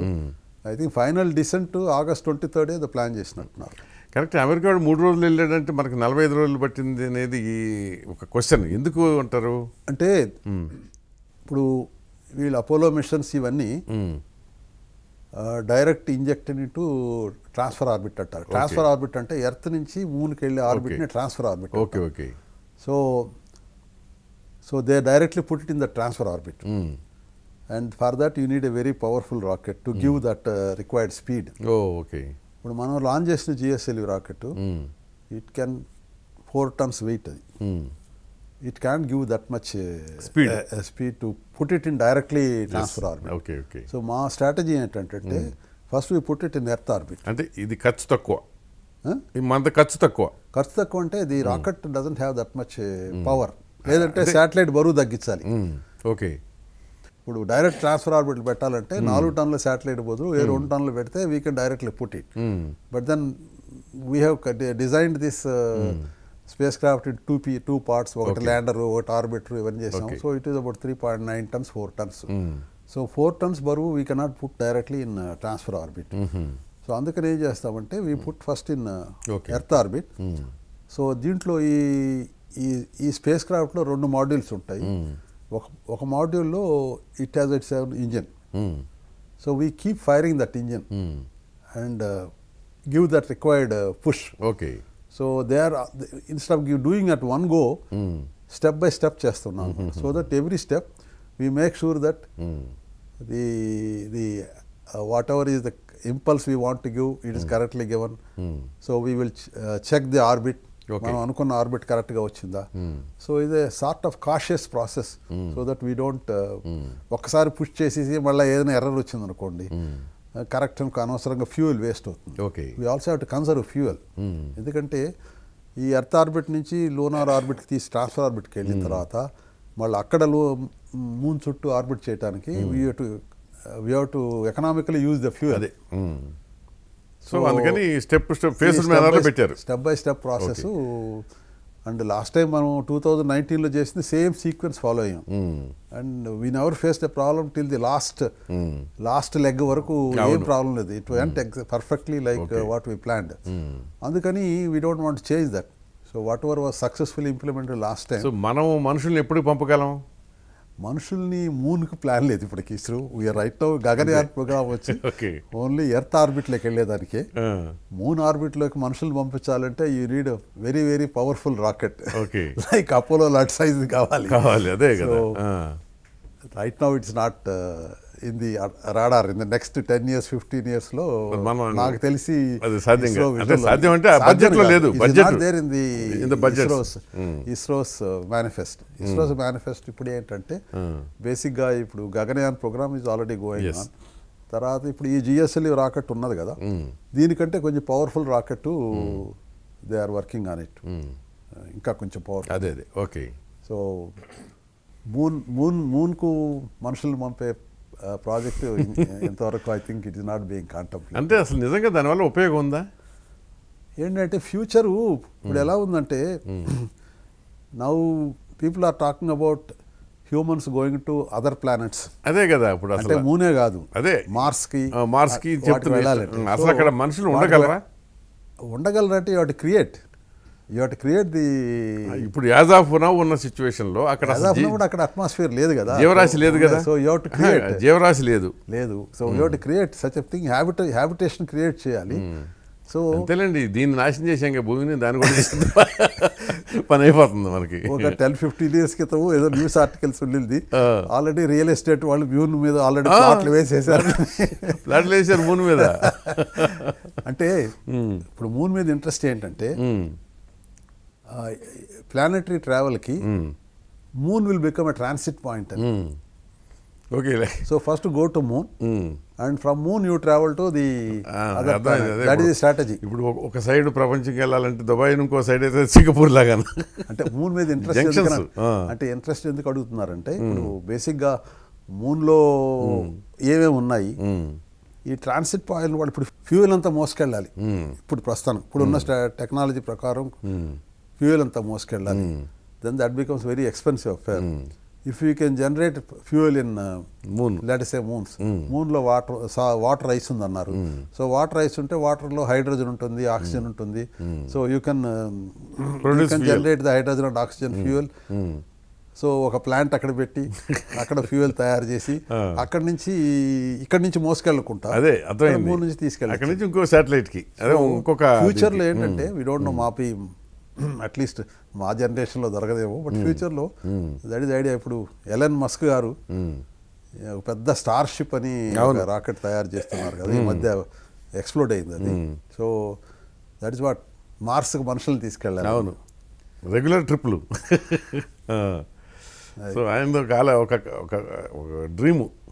డ్రీమ్ ఏం కాదు, ఈజ్ వర్కింగ్. డ్రీమ్ అంటే డేర్ టు డ్రీమ్ అన్నాడు కదా, అట్లా అన్న అంతే. Is pushing for it. Starship rocket అనేది huge rocket, is developing it. అవును. సో డబ్బులు ఉన్నాయి, డబ్బులు ఉంటాయి కాదండి, ధైర్యం ఉంది, డబ్బు ఉంది, తెగింపు ఉంది, పట్టుదల. అండ్ ఇప్పుడు చూడండి, ఇప్పుడు ద వే ఈ revolutionise the rocket launch, Falcon rocket అని డెవలప్ చేశాడు. ఈ 6 monthsలో 60 లాంచింగ్స్ చేశాడు ఈ 2023. ఓకే. ప్రపంచంలో మిగతా అన్ని లాంచింగ్ ఏజెన్సీస్ ఎన్ని లాంచింగ్స్ యాడ్ చేసినా కానీ అంత ఆ నంబర్ రాదు. అవును.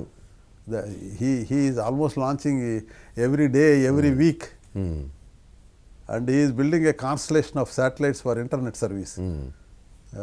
స్టార్ లింక్ అని you would get internet directly from the satellite, మనకి డిటిహెచ్ లాగా. అవును, get internet without any without these things. So already 4000 satellites ఏమో లాంచ్ చేశాడు. సో దానికి కాంపిటీటర్ ఈ వన్ వెబ్ మేము 2 లాంచ్ చేసాం కదా, భారతీ ఎయిర్టెల్ వాళ్ళ దీంట్లో ఉంది వన్ వెబ్ శాటిలైట్స్ అని. వాళ్ళు 650 శాటిలైట్స్ వాళ్ళ కాన్స్టలేషన్ ఉంది. సో దాంట్లో 2 లాంచింగ్స్ మేము చేసాం, 36 శాటిలైట్స్ లాంచ్ చేసాం. ఇప్పుడు ఈ ఏలియన్స్ వీటి గురించి మాట్లాడుతుంటారు, అప్పుడప్పుడు చూసామంటారు, అవి కథలు వస్తూ ఉంటాయి, ఎన్ని ఫిక్షన్స్, సైన్స్ రిలేటెడ్ ఫిక్షన్స్. అసలు ఇస్ దట్ పాసిబుల్? ఈ యూఎఫ్ఓ అనేది అన్ఐడెంటిఫైడ్ ఫ్లయింగ్ ఆబ్జెక్ట్స్ అనేది మనం చిన్నప్పటి నుంచి అదే కదా, అంటే మన ఇమాజినరీ థింగ్స్ అవి. ఇమాజినరీ కాదు. What they do is even today they report ఒక సమ్ అన్యూజువల్ ఈవెంట్. ఓకే. ఏదో అక్కడక్కడి నుంచి రిపోర్ట్స్ ఉంటాయి. Even last month also I was reading one article, ఎక్కడో యుఎస్ఏలో ఎక్కడో ఒక దగ్గర సమ్ అన్యూజువల్ ఫినామినా ఏదో ల్యాండ్ అయినట్టు they are reporting. So there is no physical explanation what is that. So there was also last week ఒక article చదివాను,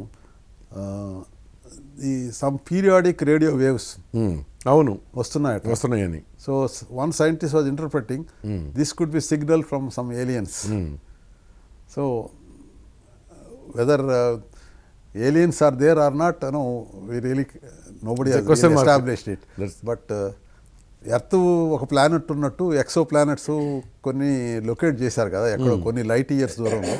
so there is always a possibility that life may be there in some planet. ఇప్పుడు అమెరికాలో ఒక object నేల మీద land అయినట్టుగా చదివే ఉన్నారు కదా మీరు, అది ఎక్కడి నుంచి దాని మీద ఫర్దర్గా ఇన్వెస్టిగేషన్ చేస్తే తెలుస్తుంది కదా అది ఎక్కడి నుంచి వచ్చి ఉండొచ్చు. చేస్తుంటారు but maybe not come in to public domain to ఎగ్జాక్ట్గా ఏం జరిగేది, నిజమా అబద్ధమా. ఇప్పుడు కొన్ని ఫినామినా లైక్ మీటియర్స్ అవి కూడా వస్తుంటాయి. Some people may mistake it as some ఇది కూడా. అవును. So nothing, nobody has really reported physical evidence of aliens. Imagination అలా ఉండనిద్దాం, ఉందా లేదా తెలీదు, ఉండొచ్చు ఉండకపోవచ్చు, ఏదైనా కావచ్చు, అంతే కదా. ఇప్పుడు as of now NASA is NASA super power కింద ఉంది కదా, అంతే కదా. NASA is of course one top this thing. They are now slowly, ఇప్పుడు ప్రైవేట్ ఏజెన్సీస్ ఇప్పుడు వీడు ఎలన్ మస్కే is NASA is now quite a dependent on Elon Musk now. Astronauts ఇప్పుడు వాళ్ళు ఇంత మొన్నటి వరకు సోయూజ్తో రష్యాతో వెళ్ళేవాడు. అవును. నవ్వు రష్యాతో కాంట్రాక్ట్ అయిపోయింది. సో ఇంటర్నేషనల్ స్పేస్ స్టేషన్కి నవ్వు టోటలీ డిపెండెంట్ ఆన్ మస్క్. వీడు ఎలన్ మస్క్ అదే డ్రాగాన్స్ స్పేస్ క్రాఫ్ట్ డెవలప్ చేశాడు. అంటే వాళ్ళ కాంపిటీటర్గా బోయింగ్ వాళ్ళు కూడా డెవలప్ చేస్తున్నారు.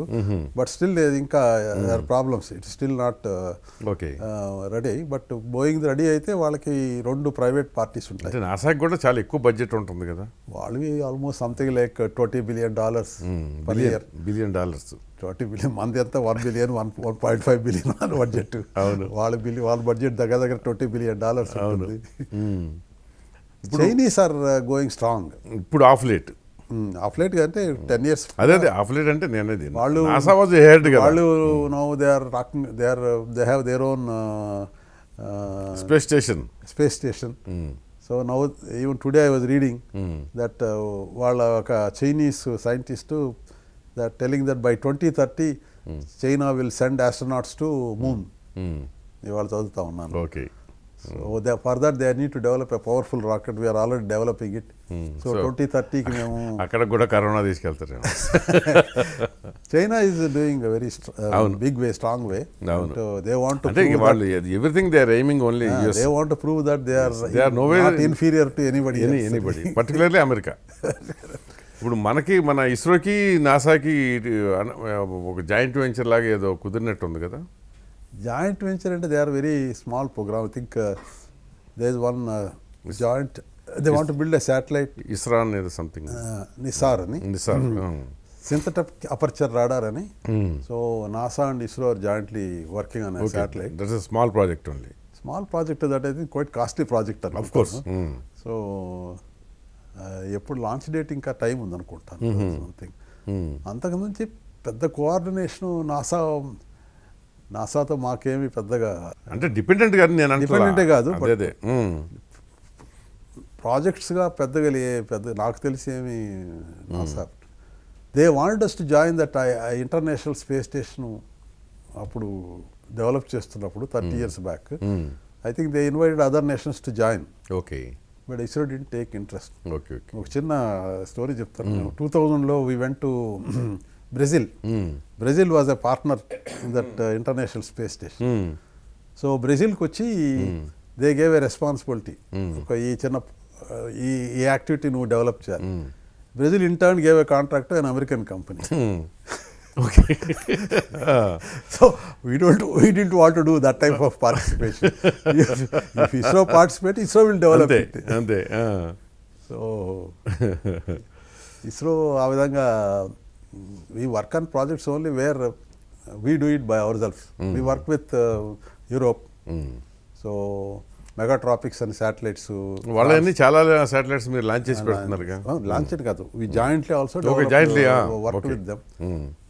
అంటే అప్పుడు స్పేస్కి సంబంధించినంత వరకు America, Russia and China, they are head. Europe is a big way.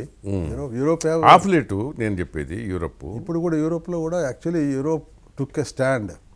Unlike England, Europe should have its own independent space programme, not dependent on NASA అని 1970 నుంచి that has been there stand. And France is the motive force. Okay. France కొంచెం ఎప్పుడు వాళ్ళు కొద్దిగా అగ్రెసివ్గానే ఉంటారు. Aggressive కాదు, they don't want to become satellite to somebody else. Satellite to thing. Somebody. So they that's why ఇది Ariane programme. ఈ SpaceX Falcon rocket రాకముందు 50% of the communication satellite market was captured by the European Ariane space. అవును. మన satellites అన్ని అక్కడి నుంచే కదా communication satellites. అప్పటి వరకు అక్కడే కదా. ఇప్పుడు వాళ్ళ ఫాల్కన్ 9 వచ్చేటప్పటికి వీళ్ళ డిమాండ్ తగ్గింది. కానీ otherwise Europe has its own independent space programme. They have programmes to Mars machine.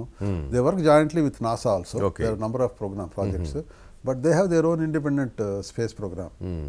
So మీరు అంటే సైంటిస్టులు అంటే కొంచెం రేషనాలిటీ ఇవన్నీ కదా బేసిక్గా మీరు. ఎందుకంటే మామూలు అంటే సాధారణ ప్రజలు నమ్మేది చంద్రుడు అంటే పొద్దున సాయంత్రం కనపడగానే ఏదో సూర్యుడికి ఒక నమస్కారం, చంద్రుడికి ఒక నమస్కారం, ఇలాంటి నమ్మకాలు ఉంటాయి. ఇట్లా ఆ చంద్రుడి మీదకే మీరు మనుషుల్ని లేదా ఉపగ్రహాలను పంపిస్తున్నారు ఇప్పుడు. కానీ ఆ పంపించే ముందు మాత్రం ఆ సూళ్ళూరుపేట చెంగాలమ్మ గుడికి వెళ్ళకుండా ఉండరు, తిరుపతి వెంకటేశ్వర స్వామి దగ్గరికి వెళ్ళకుండా ఉండరు. ఈ నమ్మకం ఎందుకు వచ్చిందండి మీకు అసలు? ఏమంటే అందరూ డైరెక్ట్ ఇవన్నీ they are totally, I think నా ఉద్దేశంలో they are totally different aspects. Okay. Science వేరే, ఫెయిత్ వేరే. ఫెయిత్ వేరు, అది నేను ఒప్పుకుంటా. అదే thing. So praying god, that is మన హిందూ కల్చర్, మన బిలీఫ్. మనం ఏదైనా ఒక ఇంపార్టెంట్ యాక్టివిటీ కార్యక్రమం చేపట్టేటప్పుడు ఆ దేవుని యొక్క ఆశీస్సులు తీసుకునేది ఒక మన సంప్రదాయం, మన కల్చర్. అవును. సో ఇండివిజువల్ని బట్టి ఇది ఐ థింక్ ఇది ధావన్ గారు ఉన్నప్పుడు ఇది జరగలేదు. ఓహో, అచ్చా. ఆయన నాన్ బిలీవరా? ఆయన నాన్ బిలీవర్ అనేది ఏం కాదు, బట్ మోర్ ప్రాక్టికల్ పర్సన్. ఆయన నాన్ బిలీవరా, ఇర్రేషనలిస్టా, రేషన్ నాకు తెలియదు అది. Okay. But I'm only telling you that అయ్యి అప్పుడు లేవు ఆ ప్రోగ్రామ్. ఇది యుఆర్రావు గారి టైంలో స్టార్ట్ చేశారు. అచ్చా. అప్పటి నుంచి మొదలు యుఆర్రావు గారు బెంగళూరు నుంచి వస్తూ తిరుపతిలో ఆగి స్వామి దర్శనం చేసుకొని ఆయన శాటిలైట్ తీసుకెళ్లి స్వామి పాదాల ముందులోంచి శ్రీహరికోటకు వచ్చేవారు. ఓకే. ఆయన తర్వాత వచ్చిన మాధవన్ నాయుడు అదే కంటిన్యూ చేశారు.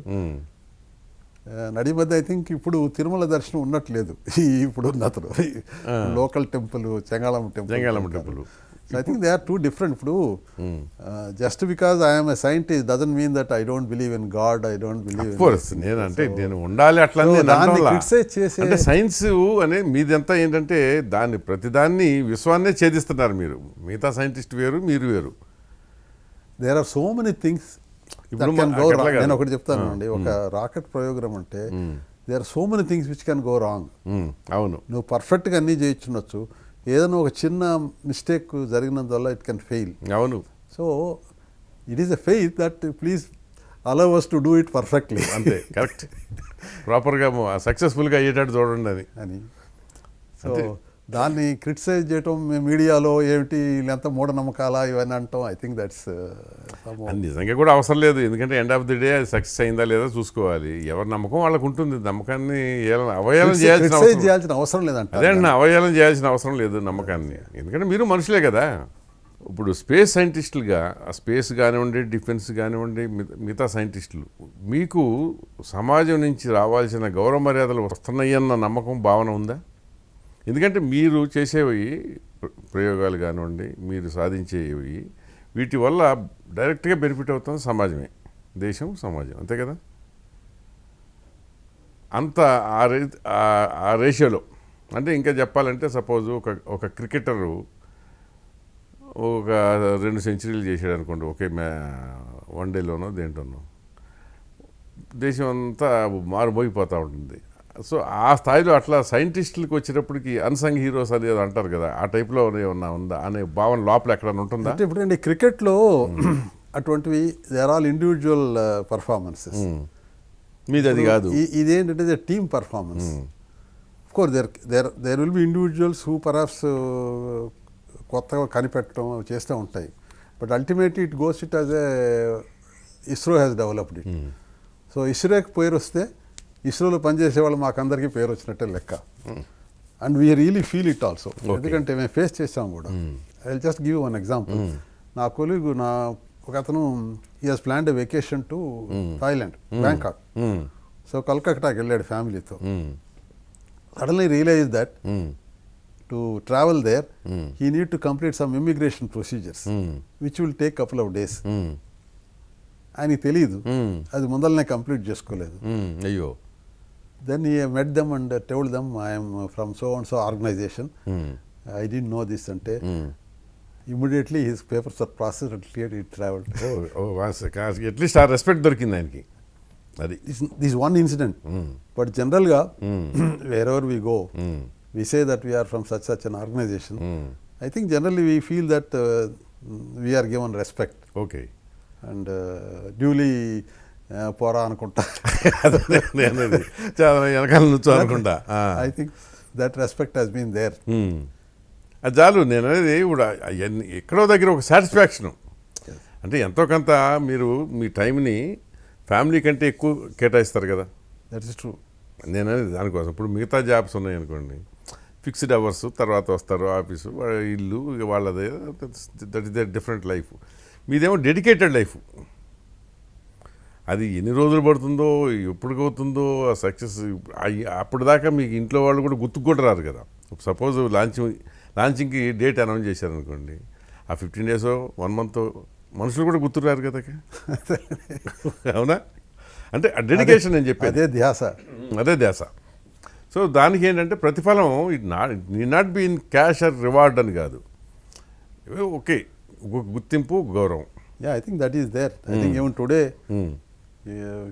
if somebody goes and says that నేను ఇస్రోలో పనిచేస్తానంటే, ఐ థింక్ గెట్స్ జాబ్స్ కూడా కొంతమంది మారేవాళ్ళు. ఇస్రోలో పనిచేసి వస్తున్నానంటే I think they also recognize that okay this must be a good candidate అని వాళ్ళకి జాబులు మారాలనుకున్న వాళ్ళకి కూడా I think that is there. I think I hope we will retail that respect for future also.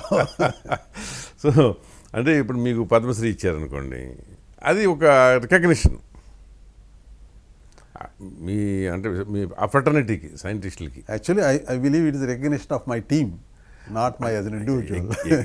అది మీ మెగ్నానిమస్, మీ approach. అది నేను అనేది ఏంటంటే జనరల్గా ఏంటంటే ఆ ఫెటర్నిటీకే నుంచి ఎంతమంది ఇద్దరికి ఇచ్చినా ముగ్గురికి ఇచ్చినా 10 మందికి ఇచ్చినా యాజ్ ఇట్ ఈజ్ ఇక ఫెటర్నిటీని గుర్తించినట్టేగా. అవును.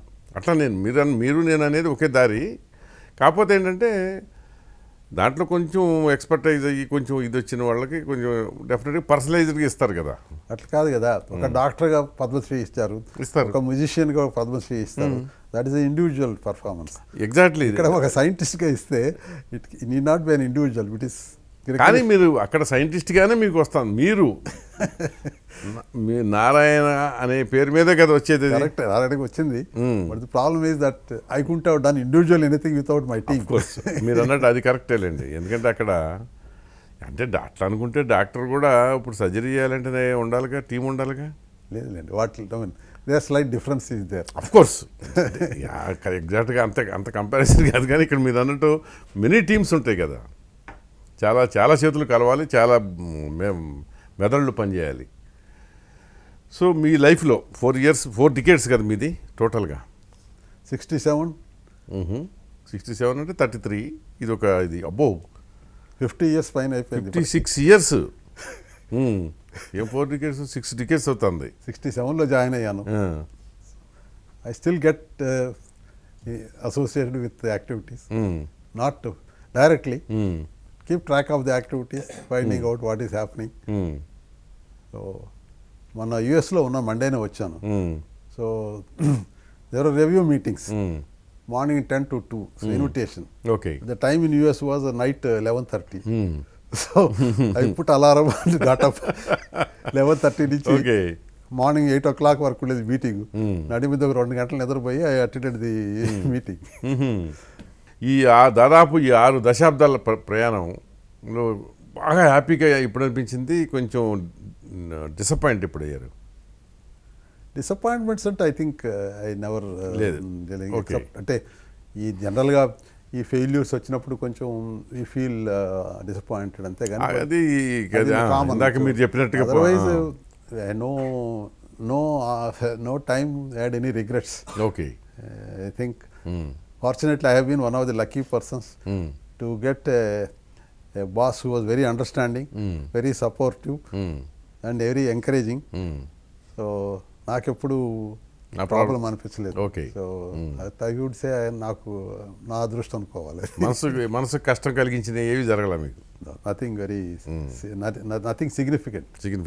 చిన్న చిన్న ఏవి ఉంటాయిలేండి. సో బాగా హ్యాపీయెస్ట్ మూమెంట్లు ఏంటి? ఏదో సక్సెస్ అయినప్పుడు అంతే కదా. మాకేముంది వేరే అదేంటుందా, వేరే జీవితం వేరే ప్రపంచం ఉండదు కదా. సో పిల్లలు ఎంతమంది మీకు? ముగ్గురు. వాళ్ళు ఏమన్నా ఈ ఫీల్డ్లో ఉన్నారా లేకపోతే సైడ్? 2 అబ్బాయిలు అమెరికాలో ఉండిపోయారు. వాళ్ళు అక్కడ సెటిల్ అయిపోయారు. My daughter lives here. My son in law is in this field. అచ్చా, మొత్తానికి వారసత్వం నడుస్తుంది. He is in defence RCI అని, రీసెర్చ్ సెంటర్ ఇమారత్ అని, డిఆర్డిఓ అనుబంధ సంస్థ. ఓకే. దాంట్లో సీనియర్ ఇంజనీర్. అచ్చా, అక్కడ ఉన్నారా? ఓకే. ఒక స్పేస్ సైంటిస్ట్గా ఏమిటి మీరు, అంటే మనం ఏం చేస్తే దేశం టార్గెట్ గోల్స్ అంటాం కదా, ఏం పెట్టుకున్నారు? Really not applied my mind. సడన్గా మీకు జవాబు చెప్పాలంటే I don't have ready answer. But okay, there are lot of ఇప్పుడు the number of main programmes వచ్చి ది అప్లికేషన్ ఓరియంటెడ్. ఓకే. గగనయానం అనేది సపరేట్ అనుకోండి. That is more of we must equip our self with future technology అనేది Gaganyaan programme. But otherwise rest of the programmes whatever we on going they are basically application oriented. Okay. Earth observation కానీ communications అనే కానీ meteorology కానీ. So only thing they must be still I think more focus ఇప్పుడు the user departments, because we are only provider. అవును. Somebody must use it. Yes, and get benefit. So user departments ఇప్పుడు agriculture ఉంది, forestry ఉంది, health department, education ఉన్నాయి. One thing which I felt even earlier days, we have to sell ourselves to go to those people. బాబు ఈ technology ఉంది, ఇది వాడండి అని కొంచెం ప్రోద్బలం చేయాల్సి వచ్చేది. ఇప్పటికైనా డిపార్ట్మెంట్స్ ఈ అడ్వాన్స్ టెక్నాలజీస్ మనం ఉపయోగించుకోవాలి, వాటి మీద ఏది అందుబాటులో ఉండి మనం డెవలప్ చేసిన టెక్నాలజీ చేయాలి అని ఒక ఇది ఉందా లేదో నాకు I'm not very sure. Doubt. Government department so ఇప్పుడు మేము శాటిలైట్ లాంచ్ చేస్తాం, ఆ శాటిలైట్ ఉపయోగించుకోవాలి కదా. ఓకే, అదే నేను అనేది. ఇప్పుడు 2005లో ఒక ఎడ్యుశాట్ లాంచ్ చేస్తాం. Idea was to make sure that satellite technology use to spread the education to. ఇప్పుడు సో మెనీ ఇంజనీరింగ్ కాలేజెస్ ఉన్నాయి, క్వాలిఫైడ్ స్టాఫ్ ఉండరు.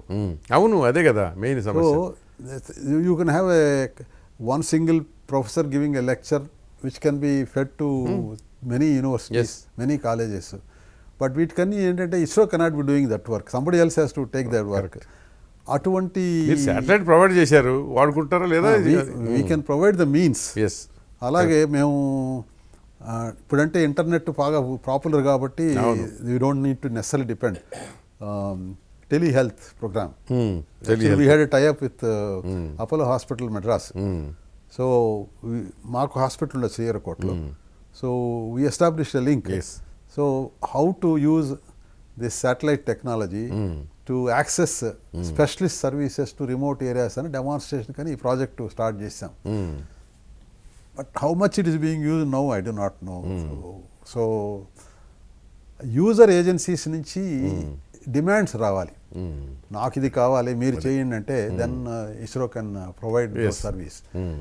ఎంత ఎక్స్టెంట్ వరకు ఆ ఏజెన్సీస్ వస్తున్నాయో తెలియదు. ఇప్పుడు ఏదో ప్రైవేట్ ఎంటర్ప్రినర్షిప్ వస్తున్నాయి, ఇప్పుడు దెర్ ఆర్ పీపుల్ స్టార్టప్స్ వస్తున్నాయి. I hope that they will take this initiative, they will develop the necessary tools to utilize the technology. ISRO cannot be doing everything. Of course, అది మళ్ళీ again linked with government budget. At least మా పీరియడ్లో problem ఏమిటో that was the problem. We have to do everything. అవును, మీరే ఆలోచించి అవసరం కనుక్కొని దానికి ఇప్పుడు ఈ నావిగేషన్ శాటిలైట్ నావిగేషన్ కాన్స్టలేషన్. అవును, everybody locked on to GPS only. అవును, correct. But the idea NavIC is that we should have our own system. So user నుంచి కూడా కొంచెం పుష్ ఉండాలి కదా, డిమాండ్ ఉండాలి. డిమాండ్ ఉంటే మీరు చేస్తారు. సో అది ఎంతవరకు ఉందో I feel that is lacking to some extent in my opinion. ఒకసారి మనం మంచి ఇష్యూ గాడి దగ్గర నీళ్లు తీసుకెళ్ళి తాగించలేం కదా. కరెక్ట్. అటువంటి పరిస్థితి ఉందేమో నాకు. ఇంకా అది చాలా డిపార్ట్మెంట్స్ ఇంకా I think their own traditional way. అంతరిక్ష పరిశోధనలో ప్రైవేటు భాగస్వామ్యం పెరగటం వాంఛనీయం అంటారా? So good. ఐ మీన్ అన్ని గవర్నమెంట్ చేయలేదు కదండి. అన్నీ ఇప్పుడు ప్రతిదీ గవర్నమెంట్ చేయాలంటే కొత్త టెక్నాలజీస్ అవి okay, government can fund it. But ఈ టెక్నాలజీని వేరియస్ అప్లికేషన్స్ ఉపయోగించుకోవటం ఐ థింక్ ప్రైవేట్ ఎంటర్ప్రినర్షిప్ వస్తే అది ఇంకా మంచిది కదా. అది ఐ థింక్ అంటే కరెక్టే. ప్రైవేట్ ఎంటర్ప్రెన్యూర్ అంటే ఒక్కొక్క రకం. ఇప్పుడు సపోజ్ ఎలన్ మస్క్ లాంటి వాళ్ళు సొంతంగా వాళ్ళు స్పేస్ స్టేషన్స్ అన్ని డెవలప్ చేసేసుకుంటూ పోయి మొత్తం స్పైయింగ్ యాక్టివిటీస్ కూడా దాన్ని వాడుతూ పోయారనుకోండి, అప్పుడు countries internal security everything will be in question కదా. స్పైయింగ్ యాక్టివిటీస్ అంటే that concern departments protective measures తీసుకుంటాయి. ఇప్పుడు ఒక రేంజ్కి వెళ్ళిపోయింది. ఇప్పుడు ఉన్న I in the sky you can detect A object as small as less than 1 foot. అవును. So any establishment, any defence establishment we can now locate any part. ఇప్పుడు మన బార్డర్లో కానీ వేరే దగ్గరలో కానీ you want hide also you can't hide. Maybe at best you can do a camouflaging అంతే. But then whatever protect. కొద్ది రోజులు పోతే మన ఇంట్లో మనం ఏం చేసేది కూడా వాళ్ళే తెలుసుకుంటారేమో. అట్లీస్ట్ ఇంటి వరకే ఐడెంటిఫై చేస్తున్నారు. ఇప్పుడు ఇంటి లోపల తెలియదు ఇంకా ఐడెంటిఫై చేయడం, అది కూడా ఉందా? Not to my knowledge. అదే okay. Today everybody is talking about only artificial intelligence.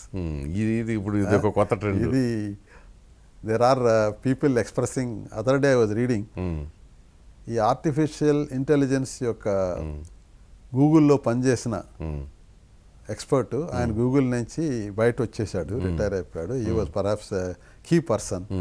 He himself expressing concern, ఇది ఎక్కడికి దారి తీస్తుందో ఈ artificial intelligence, whether the human being will become a secondary మరి అంతేగా అని ఒక ఆయన కన్సర్న్ ఎక్స్ప్రెస్ చేస్తూ ఆ మధ్య ఒక ఆర్టికల్ అది మనం ఏంటంటే అన్ని వెర్రితరాలు వేస్తున్నాం లాంటిది ఇది. Yeah, it can get in to wrong type of activity. అది ఇప్పుడు అదే అంటున్నప్పుడు అంటే ఇప్పుడు ఈ బ్రెయిన్తో పని లేదుగా. ఇప్పుడు దీన్ని చంపేసుకున్నాం అనుకోండి, ఇప్పుడు ఆర్టిఫిషియల్ ఇంటెలిజెన్స్ సిస్టంలో డిఫెక్ట్ వచ్చింది అనుకోండి, మళ్ళీ అప్పుడు అది ఎవరు చేయాలి? మళ్ళీ డిఫెక్ట్ కాదు, it can be used even for undesirable activities. అది ఏదైనా చేయొచ్చు కదా, ఎవరో ఒకళ్ళు ఏదో ఒకటి చేయొచ్చు కదా అప్పుడు. So the suggestion from him was that the countries should form some guidelines, ఎటువంటి యాక్టివిటీస్కి ఉపయోగించవచ్చు, ఎటువంటి activities the should not get into this thing. But I think I don't, hopefully it will evolve in the coming years. But ఇప్పుడు already చాలా స్ట్రాంగ్గా వెళ్తా ఉన్నది. అవును, అది పెనట్రేట్ అయిపోతా ఉంది. అవును, అది పైగా ట్రెండీగా ఉంది, ఫ్యాషన్గా ఉంది, every one is talking about.